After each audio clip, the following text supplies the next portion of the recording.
This is Crime House.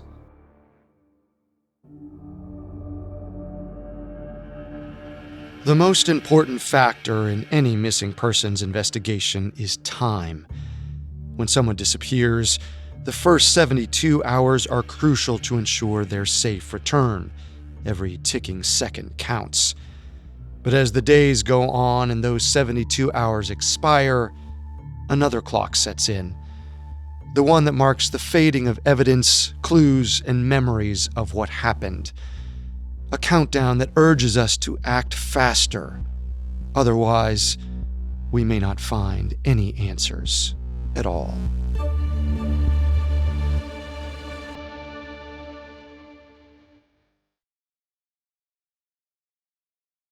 People's lives are like a story.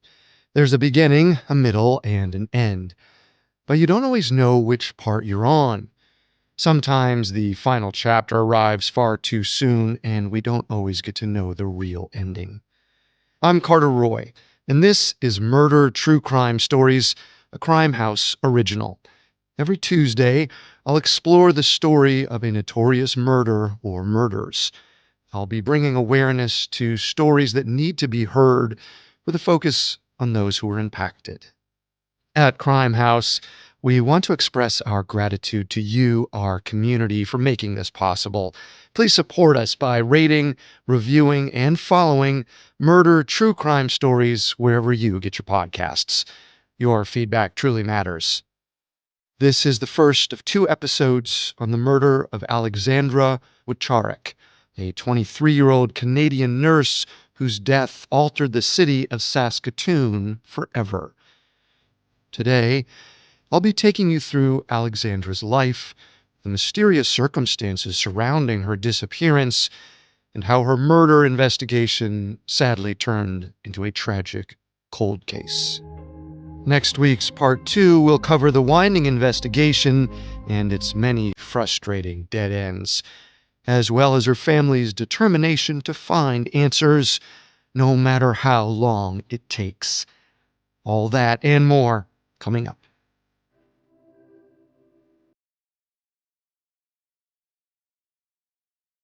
I've got some exciting news. Crime House Studios is launching a new original show called Killer Minds. Hosted by licensed forensic psychologist Dr. Tristan Engels and Crime House's Vanessa Richardson, each episode features a deep dive into the psychology of a notorious murderer. From serial killers to cult leaders, deadly exes, and spree killers. Killer Minds is a Crime House Studios original. New episodes drop every Monday and Thursday. Follow wherever you get your podcasts.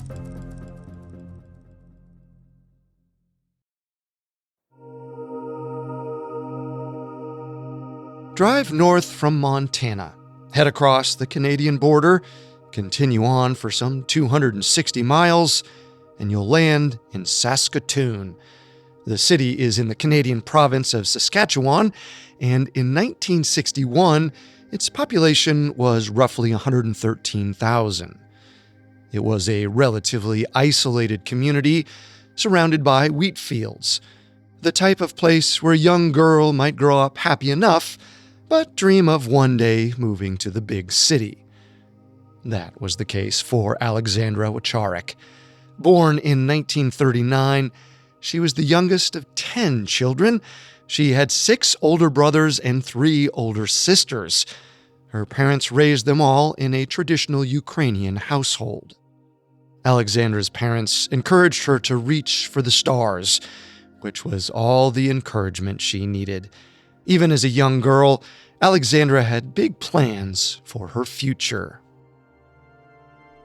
Her first dream was to be a stewardess. Alexandra wanted to hop on a plane and fly all over the world, experiencing new places and people. For a girl who had never left Canada, it seemed like an incredible opportunity. In the 1950s, as Alexandra entered high school, it was the job for a pretty young woman.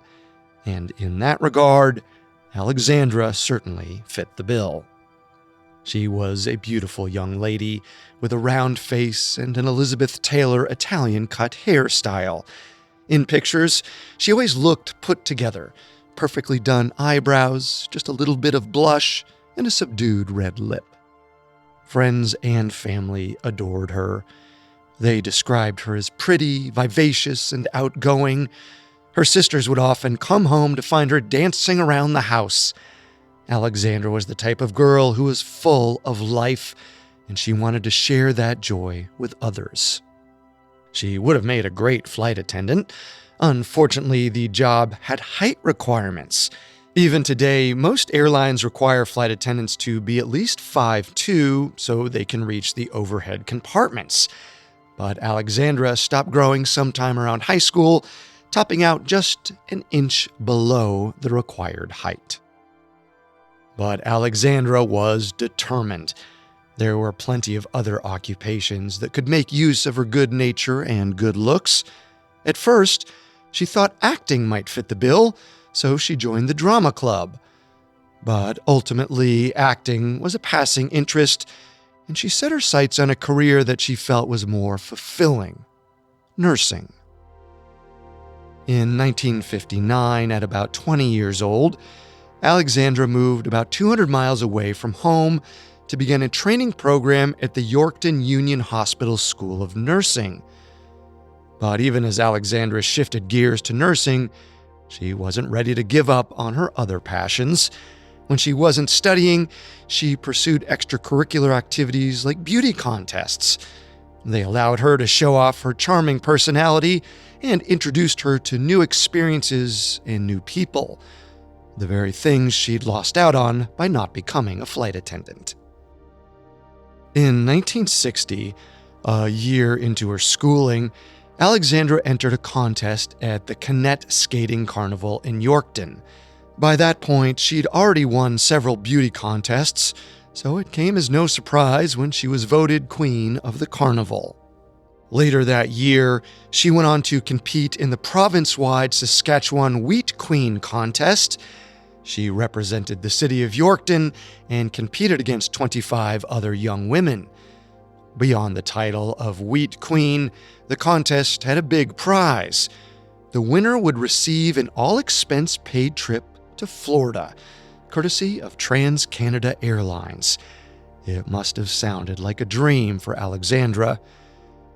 Unfortunately, she didn't bring home the crown, but it wouldn't be the last competition she entered, and the next one would cement her in Saskatoon's history forever. In 1961, after 2 years of studying, Alexandra graduated from her nursing program. That September, she landed a job in her hometown at the Saskatoon City Hospital. Alexandra got an apartment with 3 other nurses, and it didn't take long for them to become friends. They learned each other's schedules, checked in on each other, and borrowed each other's clothes. One day, Alexandra heard an exciting piece of news on the radio. The country singer Johnny Cash was coming to town. The radio station was holding a contest. One lucky winner would get to go on stage, and Johnny Cash would serenade her with his new single, Girl in Saskatoon.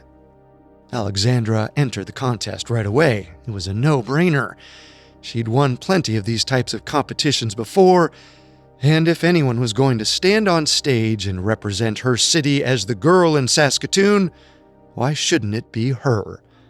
Sure enough, Alexandra won the contest. It's unclear whether it was a lottery or if she was hand-chosen, but either way, it sure seemed like fate. The night of the show, the excitement in the Saskatoon arena was palpable. 1,500 fans had gathered, all vying for a good view of the singer and the young woman who had won the contest. Alexandra stepped out on stage and joined Johnny near the mic, where he serenaded her with Girl in Saskatoon. As Johnny sang, Alexandra watched with her trademark smile. She may not have gotten to see the world yet, but a famous singer was locking eyes with her. People would be talking about her all over Canada, all over the globe even. When Johnny was done singing, Alexandra graciously thanked him and left the stage so he could carry on. From that moment on, Alexandra would forever be immortalized in the minds of her community as the girl in Saskatoon. But less than a year later, her hometown would know her for a very different reason. That lucky girl on stage with Johnny Cash was missing. Hey everyone, it's Carter with an exciting update. Crime House Studios is launching a new original show called Killer Minds. Hosted by licensed forensic psychologist Dr. Tristan Engels and Crime House's Vanessa Richardson, each episode of Killer Minds features a deep dive into the psychology of a notorious murderer. From infamous serial killers to ruthless cult leaders, deadly exes, and terrifying spree killers. Along with Vanessa's immersive storytelling full of high-stakes twists and turns, Dr. Engels will be providing expert analysis of the people involved. Not just how they killed, but why. Killer Minds is a Crime House Studios original. New episodes drop every Monday and Thursday. Follow wherever you get your podcasts.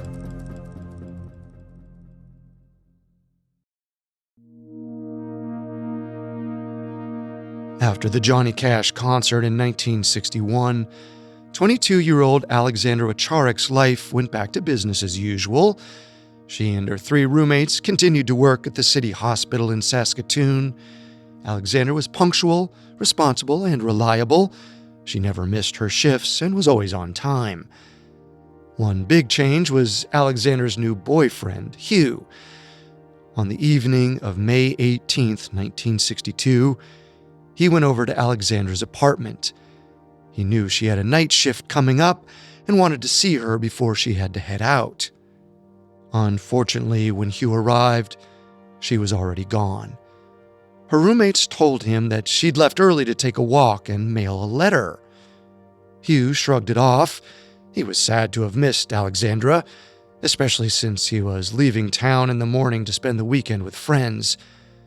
But he'd only be gone a few days. He would see her when he got back. Later that night, the hospital called the apartment. Alexandra hadn't shown up for her shift. Since she'd never missed work before, they were wondering if one of her roommates knew where she was. None of them had any idea. They told the hospital the same thing they told Alexandra's boyfriend. She had left the house around 8 p.m. that night to go for a walk and mail her letters before work. Alexandra's roommates decided to wait it out overnight. Maybe some wires got crossed and Alexandra was with Hugh, or maybe she showed up at work and was just late. But when the morning came around and she still hadn't come home, Alexandra's roommates began to panic. They knew something was wrong. At 10:15 a.m., they called the police and reported Alexandra missing. The Saskatoon police sprang into action. The longer a person is missing, the more difficult it is to find them. Leads drop off, clues get harder to uncover, and potential witnesses' memories fade. The first thing police did was track down Alexandra's boyfriend, Hugh. But Alexandra wasn't with him, and he had no idea where she would be besides work or home. Although romantic partners are often people of interest, there didn't seem to be any reason to suspect Hugh, so the authorities appeared to take him at his word. That left them with a verifiable missing persons case on their hands. The police reached out to some local radio stations and asked them to read off Alexandra's missing persons report on air. The call to action was simple. If anyone had information about Alexandra's whereabouts, they should contact the authorities. Sure enough, several people either called into the radio station or headed down to the police station. Some said they had seen Alexandra, or at the very least, someone matching her description, around Saskatoon the night she disappeared. The police interviewed everyone who came to talk to them. They also questioned all the people who might have seen her last. With this information in hand, they put together a timeline. At 8 p.m. on the night of May 18th, 23-year-old Alexandra left her apartment. She said bye to her roommates and told them she was going for a walk and mailing some letters. Between 8:30 and 8:45 p.m., someone saw Alexandra at Mead's drugstore near her home. At some point, she stopped by the post office to buy stamps and mail her letters. Alexandra sent one letter to her sister in Fort William and another to a friend in Edmonton. Between 9 and 9:45 p.m., a group of boys claimed to see Alexandra walking by the riverbank of the Saskatoon River.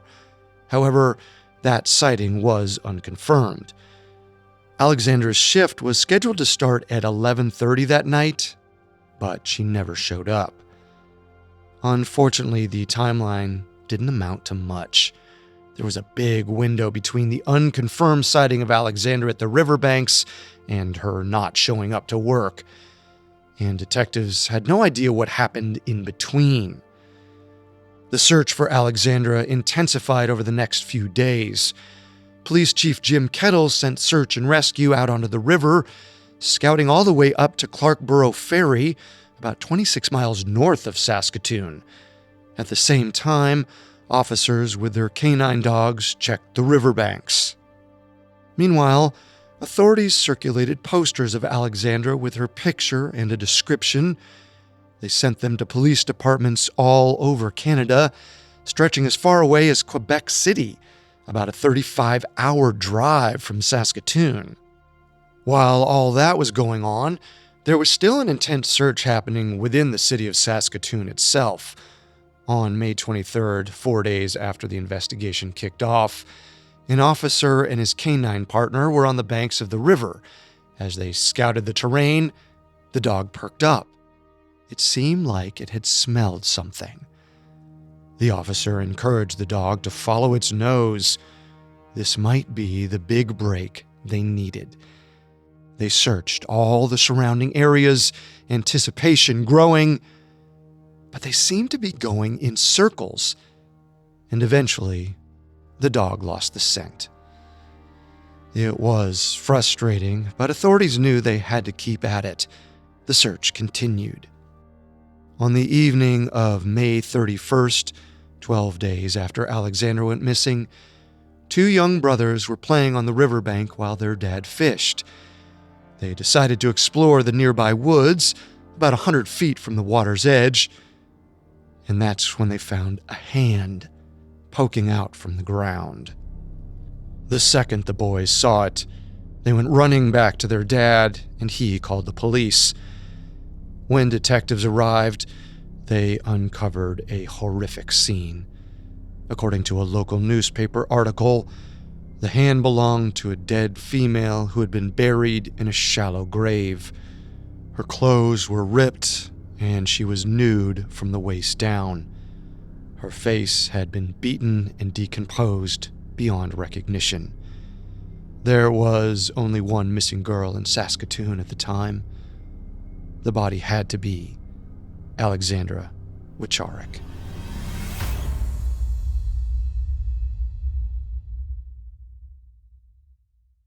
Do you love stories about con artists and scammers, people pretending to be someone they're not? I'm Javier Leyva, the host of Pretend, the podcast where I interview real con artists and uncover why they do what they do.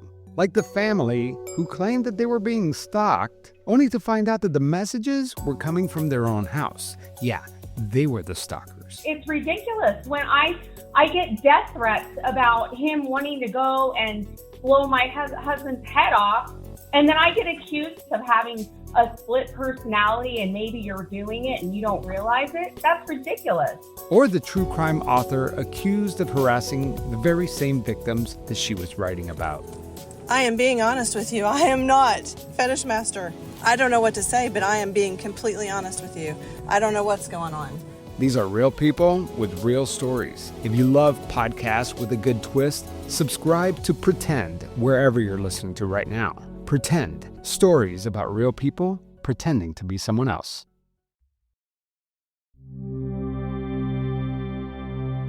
Thanks to two young boys, police found a body on the edge of the Saskatoon River while searching for 23-year-old Alexandra Wycherick. The body was in the same area where the canine unit had alerted officers nearly 2 weeks earlier.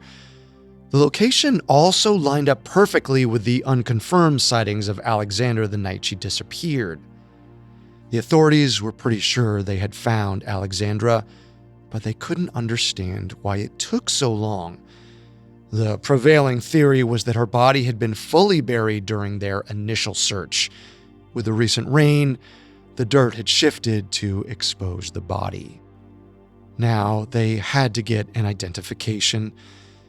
Two of Alexandra's roommates came down to the station. They immediately recognized the lime green slacks and multicolored blouse Alexandra was wearing the last time they saw her. After confirming the body was indeed Alexandra, Saskatoon police officers surveyed the crime scene for any additional evidence. They found one of Alexandra's shoes in some nearby bushes. Beyond that, they didn't see much. Her roommates pointed out that Alexandra would have had her wallet on her, but officers weren't able to locate it. The scene itself seemed to indicate that the assault had taken place right there on the riverbank. According to Police Chief Jim Kettles, there was no indication the body had been dragged there from somewhere else. Still, it was almost impossible to tell. Alexandra went missing 13 days ago. The time, paired with the recent rain, made it nearly impossible to gather any evidence from the environment. Their only hope for more clues was the autopsy. The autopsy confirmed that there'd been a brutal assault. The official cause of death was a skull fracture that led to a brain hemorrhage, the sort of injury that's caused by a concrete block to the head. Based on the food in her stomach, they also believe that Alexandra was killed the night she left home. With that timeline, there were some signs that she may have been buried before she was actually dead. The autopsy also indicated that a sexual assault took place. Because Alexandra's body showed signs of a struggle, detectives concluded she had fought back against her assailant hard enough to leave marks on them. If Alexandra's body had been found earlier, the police might have been able to find her killer based on any noticeable scratches or bruises. As it was, nearly 2 weeks had passed, plenty of time for superficial wounds to heal. Chief Kettles was disturbed by this murder. He prided himself on running a tight ship and a clean city, and this crime was what he considered, quote, one of the most heinous and sadistic offenses in Saskatoon for a long time. Kettles vowed to do everything in his power to catch Alexandra's killer. Over the next 2 months, the police took over 600 statements and made a list containing 1,100 names. They even staked out Alexandra's closed casket funeral. Chief Kettles joined his officers, scouting everyone who showed up, and even questioning a few people about why they were there. But despite all these tactics, they couldn't manage to turn up any leads. That is, until another young woman went missing, and the city of Saskatoon couldn't help but wonder if the killer had struck again.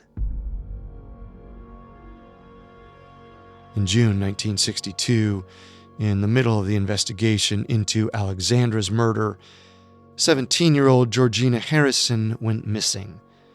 Like Alexandra, Georgina had left her room at the local Young Women's Christian Association one evening and never returned.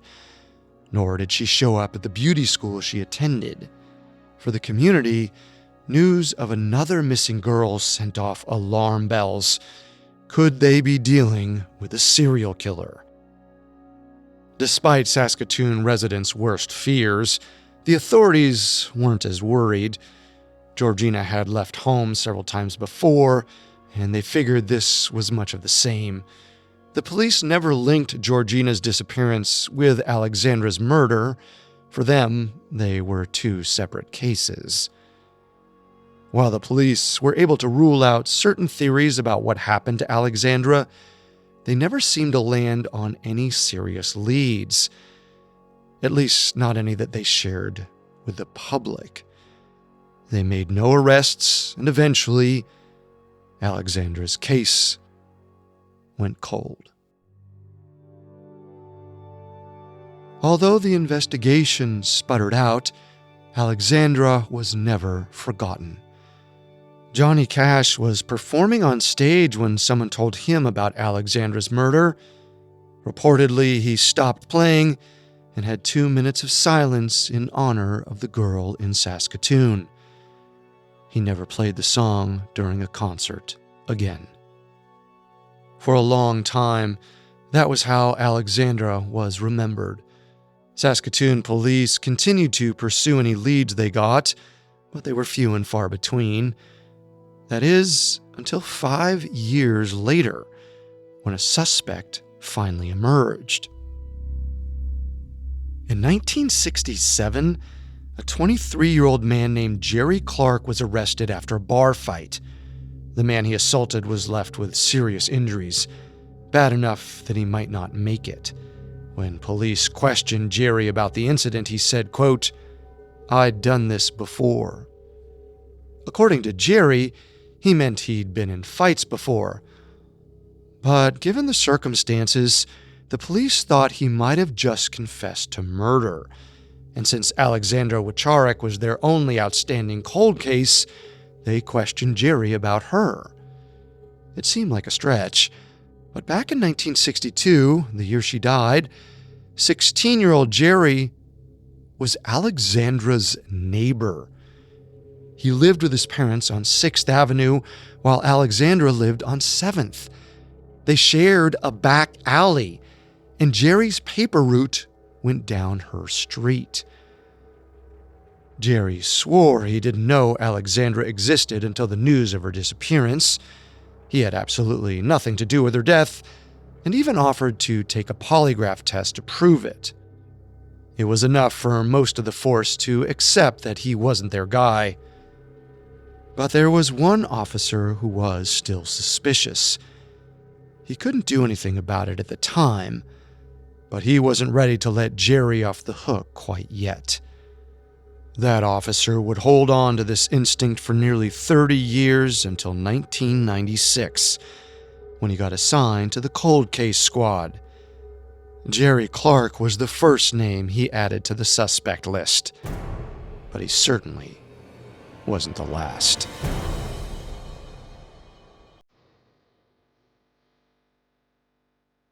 Thanks so much for listening. I'm Carter Roy, and this is Murder True Crime Stories.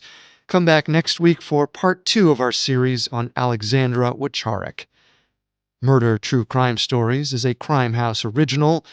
Here at Crime House, we want to thank each and every one of you for your support.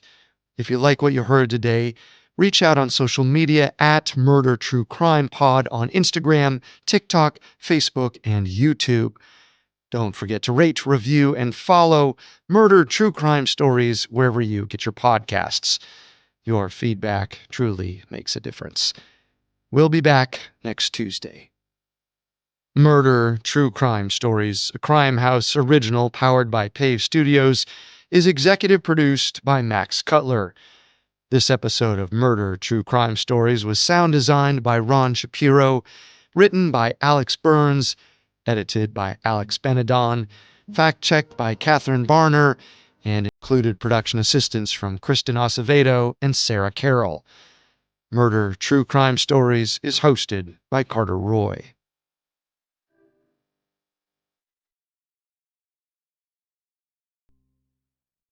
What drives a person to murder?